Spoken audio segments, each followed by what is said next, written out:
Medical college अस्पताल राजनांदगांव में इलाज के लिए भर्ती मोहला मानपुर की एक आदिवासी बालिका की मौत हो गई है। परिजनों ने अस्पताल प्रबंधन पर लापरवाही बरतने का आरोप लगाया है। बालिका का लंबे समय से इस अस्पताल में इलाज जारी था। उसे कोई गंभीर बीमारी भी नहीं थी। इसके बाद भी बालिका की इलाज के दौरान मौत हो गई। परिजनों ने आरोप लगाते हुए अपनी पीड़ा व्यक्त की है। महिमा के पिता बिरबल सिंह नेताम ने बताया कि बालिका का इलाज जारी था। उन्होंने डॉक्टरों की लापरवाही के चलते मौत होने का सीधा आरोप मेडिकल कॉलेज के इलाज कर रहे डॉक्टरों पर लगाया है। बालिका के पिता ने बताया कि करीब 20 दिन पहले मानपुर से रिफर होकर उन्होंने अपनी बालिका को मेडिकल कॉलेज हॉस्पिटल पेंड्री में बेहोशी की हालत में भर्ती कराया था। पहले ही दिन कैजुअल्टी में काफी देर के बाद इलाज शुरू हुआ।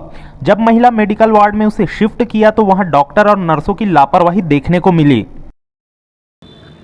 मेरे बच्ची को बुखार आया था जी, पेट में दर्द, कमर में दर्द, सर दर्द और बुखार। उसके बाद मैं उसको हॉस्पिटल लेके गया मानपुर में 3-4 दिन इलाज चला जी। फिर 1 सितंबर दिन गुरुवार को शाम को 9 बजे करीब मानपुर से मेरे को राजनांदगांव मेडिकल कॉलेज पेंड्री भेज दिया इलाज कराने के लिए। यहाँ मेडिकल कॉलेज पेंड्री में आने के बाद हम रात में पहुँचे गुरुवार नाइट में करीबन 12:30-1 बजे। अपने को कैजुअल्टी में रखे थे नीचे में करीबन 1 घंटा तक के कोई ट्रीटमेंट नहीं हुआ कैजुअल्टी में, मतलब नीचे में। 1 घंटे बाद हमको ऊपर भेज दिया 4था फ्लोर पे, 4था माला। वहाँ है महिला मेडिकल वार्ड जहाँ पे 50 बिस्तर है मरीजों के लिए। तो अपने को बेड क्रमांक 21 में रखे थे, 21 में। रात में वहाँ 3-4 नर्स आए, साथ में एक पुरुष डॉक्टर भी आए और मानपुर के से जो रिफ़र कागजात आए थे उसको लेकर के आए। पूछे भैया जी आपके क्या हुआ, पेशेंट को क्या हुआ करके पूछे। तो हमने बताया भैया जी कागजात तो आपके हाथ में है, डॉक्टर साहब ने भेजे हैं मानपुर से। फिर भी आप पूछते हैं तो हम बता देते हैं। मेरी बच्ची को पेट में दर्द है, कमर दर्द है, सर दर्द है और बहुत तेज़ बुखार है करके डॉक्टर साहब को जानकारी दिया मैंने। तो उस डॉक्टर ने मेरे को जवाब दिया आप मोहला मानपुर के रहने वाले हैं, झाड़ फूँक क्यों नहीं कराए, ये जानकारी दिया मेरे को। आप यहाँ ला लिए मरीज़ को बोले। उसके बाद वो डॉक्टर गायब हो गए, कोई ट्रीटमेंट नहीं किया। डॉक्टर ने भी नहीं किया, नर्स सिस्टर किसी ने नहीं किया। गुरुवार नाइट में 1 सितंबर को रात में नहीं किया, कोई इलाज नहीं किया। फिर दूसरे दिन शुक्रवार आया, 1 बजे तक के कोई इलाज नहीं हुआ था, यानी कि 2 सितंबर को 1 बजे के बाद में ये इलाज जारी हुआ। उसके बाद मेरी लड़की ने सोमवार को होश में आया और बातचीत किया, चलना फिरना किया। शनिवार रविवार को होश में आ गया था, बातचीत किया, खाना खाया, चलना फिरना सब चालू था।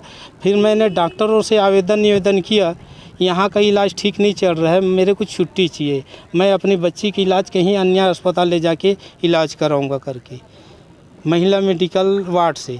डॉक्टर साहब ने कोई मेरा सुनवाई नहीं किया, मेरे को छुट्टी भी नहीं दिया।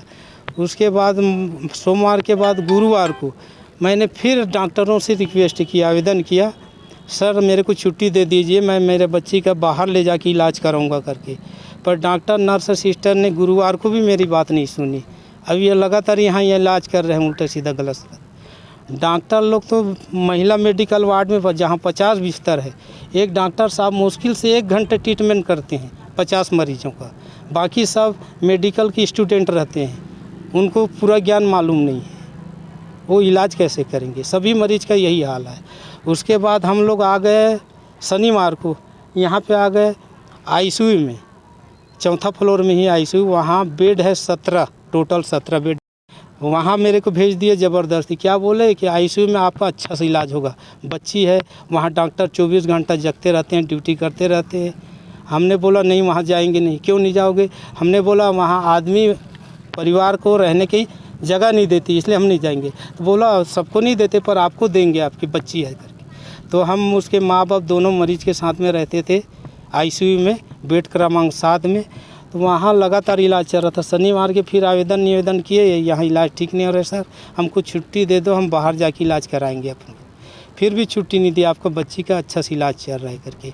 पर मेरे को बोले डॉक्टर साहब ने, लंबा सा डॉक्टर सांवला है और एक गोरा सा डॉक्टर है वो भी सांवला है, उन्हें बोला कि हम आपका इलाज कर रहे थे, अच्छा से इलाज किए, पर तो कोई दवाई काम नहीं कर रहा है, तो आपको रायपुर रिफ़र करेंगे बोला।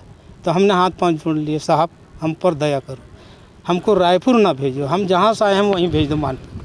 अगर आप मानपुर नहीं भेज सकते तो हमको छुट्टी दे दो, हम घर चले जाएंगे। न डॉक्टर, नर्स, न सिस्टर ने हमको रायपुर भेजा, रायपुर के लिए तो हम मना कर दिए, ना हमको मानपुर भेजा, ना हमको छुट्टी दिया घर जाने की, ना बाहर अस्पताल जाने के लिए भी हमको छुट्टी नहीं दिया। अब आज करीबन 1:30 पौने 2 बजे मेरा बच्ची का डेट हो गया। ये मेरा बच्ची का डेट इसलिए हुआ है, यहाँ के डॉक्टर, नर्स, सिस्टर जो भी है ये सब लापरवाही करते हैं, इलाज ढंग से करते नहीं, मरीजों का देख रेख ढंग से करते नहीं। यहाँ तो लाखों करोड़ों मरीज आए जी, पर किसी के पेरेंट्स ने डॉक्टर साहब से मिलने नहीं गया, आवेदन निवेदन करने नहीं गया। जो अधीक्षक साहब बैठते हैं रूम नंबर 26 में नीचे में, मैं उनसे भी रिक्वेस्ट किया, आवेदन निवेदन किया, उसने भी आके इलाज किया, पर मेरा बच्ची ठीक नहीं हुआ। आप चाहते क्या हैं? मैं घटना घटा है जो व्यवहार किए यहाँ की स्टाफ अन्य किसी बच्चे के साथ या बुजुर्ग सियान या माँ बाप भाई बहन जवान के साथ किसी के साथ इस प्रकार के गलत तरीके से, गलत ढंग से इलाज और गलत तरीके से व्यवहार, गलत व्यवहार नहीं करना चाहिए। और यहाँ जो मरीजों को देते हैं या मरीज के साथ रहने वाले के जो भोजन देते हैं बहुत गंदा है, खाने लायक नहीं। लापरवाही का आरोप लगा रहे हैं इलाज में। किस तरह का इलाज हो रहा था? क्योंकि गलत इलाज करने का भी आपने बात की। जी लापरवाही इसलिए मेरे बच्ची को दर्द और बुखार है, दर्द बुखार का ट्रीटमेंट करना चाहिए, दर्द बुखार का दवाई देना चाहिए। मेरी बच्ची को तो टीबी बीमारी का दवाई दे रहे थे। और एक गलती और देखने को मिला सर, मेरे बच्ची के लिए जो कोई दवाई नहीं लिखा गया, कोई पर्ची नहीं बनाया गया, मेरे को पर्ची पकड़ा दिया, 4थे माले ऊपर से जाओ आप अपने बच्ची के लिए दवाई लेके आओ। मैं गया नीचे मेडिकल, दवाई लेके आया, फिर डॉक्टर नर्स सिस्टर को दिखाया, ये दवाई जो आपने मंगाया था वही दवाई है? हाँ बोला वही दवाई है। तो इसको क्या करूँ मैं? मेडिकल वाले से पूछा था भैया ये कौन सा दवाई है? तो मेडिकल वाले, छोटा बच्चा था 18-20 साल का, वो बोला सेकने वाला दवाई है। मैं समझा मेरे बच्ची को दर्द है तो वहाँ कुछ सामान रखे सेकेंगे। फिर नर्स को बताए आपने मंगाया था वही दवाई? हाँ वही दवाई है। क्या करूँ मैडम इसको दवाई को? सुबह शाम एक गोली खवाना बोले, तो मैं खवाने ही वाला था, उतना समय एक लंबा सा डॉक्टर आया और डॉक्टर साहब को दिखाया था। डॉक्टर साहब नर्स सिस्टर बोल रहे हैं ये टेबलेट खिलाने के लिए महिमा नेताम को, 7 नंबर वाले को। तो डॉक्टर साहब ने बोला नर्स इधर आओ, सिस्टर इधर आओ, ये दवाई किसने लिखा है? तो सर मैंने लिखा है। तो ये किसके लिए लिखे हो? नहीं सर मैं बेड नंबर 5 के मरीज़ के लिए लिखा हूँ, जो बुढ़ी है 60-65 वर्ष की, उसके लिए लिखा हूँ बोले। तो उसने माफ़ी मांग लिया दवाई लिखने वाले सिस्टर ने, मेरे को तो थका दिया, दौड़ा दिया दवाई मंगा के। मैं 40 रुपये का टेबलेट लाया था। उसके बाद माफ़ी मांगे, बोला भैया गलती से हो गए। तो मैं नर्स सिस्टर और डॉक्टर को बोला आपने टेबलेट खिलाने के लिए गलती की है, कहीं इंजेक्शन वो जो ग्लूकोज की बाटल चढ़ा रहे उसमें भी तो मिस्टेक नहीं हो रहा है। मैं ऐसा बोला उनको। एक कार्टून में 1 सैकड़ा इंजेक्शन रखते हैं, वहीं से निकालते हैं महिमा को देते हैं, वहीं से निकालते हैं आपके परिवार के देते हैं, वहीं से निकालते। उनको पता कैसे चलता है कि महिमा का है, माधुरी का है, ये राजू का है, ये संजना का है करके? अभी कहाँ कल आवेदन दिया था अच्छा इलाज करवाए करके, कल के डेट में 19 तारीख को। आज मेरा देखा इनका ट्रीटमेंट कुछ गलत लगा, व्यवहार गलत लगा डॉक्टर नर्स सिस्टर का। आके ऑफिस में बैठ गए, वहाँ आईसीयू में अपने बेंच पे बैठने का वहाँ बैठ गए, रनिंग नहीं किया, जांच नहीं कर रहे थे। मरीज तड़प रहे थे, मर रहे थे। मेरे बाजू वाले बेड में 6 नंबर बेड पे एक बुढ़ा तड़प के मर। बेटी कहाँ पढ़ रही थी और कहाँ की तैयारी थी आगे पढ़ाने की? मेरे बच्ची 12वीं तक की पढ़ाई किया, 9वीं से पहली से 8वीं तक मेरे ग्राम में पढ़ाई किया। ग्राम ढोडरी, ब्लॉक मानपुर, जिला राजनांदगांव था पहले, अब जिला मोहला मानपुर हो गया। पहली से 8वीं तक गांव में पढ़ाई किया। फिर 8वीं के बाद 9वीं से 12वीं तक की प्रयास स्कूल गुड़ियारी में किया, कन्या प्रयास स्कूल गुड़ियारी।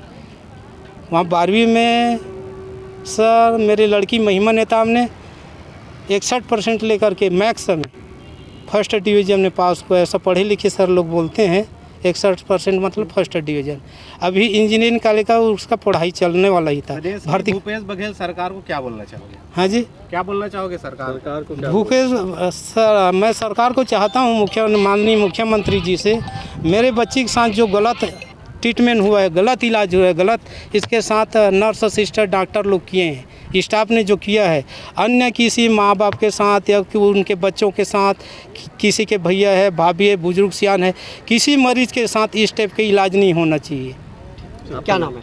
मेरा नाम बीरबल सिंह नेताम है। मेरा पुत्री का नाम महिमा नेताम है, जो आज दिन के दोपहर में करीब 1 से 1:30 बजे उसका डेट हो गया, ऐसा डॉक्टर नर्स बोल रहे, पर मैंने उसकी डेट होने के बाद उससे मिला नहीं हूँ। मेडिकल कॉलेज अस्पताल के सुपरिटेंडेंट डॉक्टर प्रदीप बेक ने बताया कि बालिका का मलेरिया, टाइफाइड, बुखार सहित सभी परीक्षण करने के बाद उसमें टीबी के लक्षण मिले थे।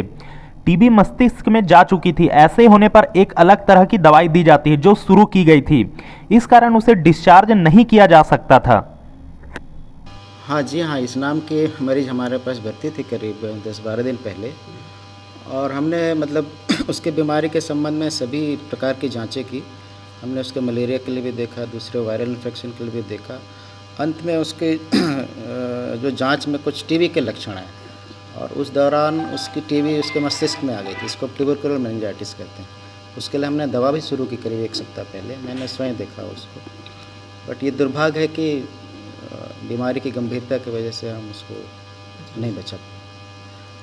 गलत दवाई देने का आरोप एक लगाया जा रहा है, क्योंकि बगल वाले बेड के मरीज के लिए दवाई लाया गया था और उसको दे देते, ऐसा कुछ आरोप है मरीज के कहने से। नहीं, ऐसा तो पॉसिबल नहीं है।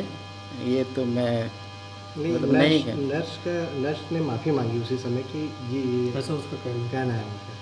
नहीं, इस बारे में तो मैं नहीं कहूँगा, लेकिन गलत दवा से ऐसा मतलब उसको टीबी हुआ ये कह पाना थोड़ा सा ये मतलब साइंटिफिक नहीं। उसको ट्यूबरकुलर मेनिंजाइटिस थी, जो कि गंभीर बीमारी होती। दवा कम से कम 1 महीने हो तब उसके स्थिति में सुधार होने की गुंजाइश रहती। टीबी की पेशेंट थी ना? हाँ, टीबी की ही मरीज रही, क्योंकि टीबी फेफड़े में भी होता है। जब ये दिमाग में चला जाता है तो बेहोशी की अवस्था में मरीज होता, तो तब काफ़ी दिक्कत का सामना। मृत्यु के कारण वही ट्यूबरकुलर मेनिंजाइटिस और उसके कॉम्प्लिकेशन।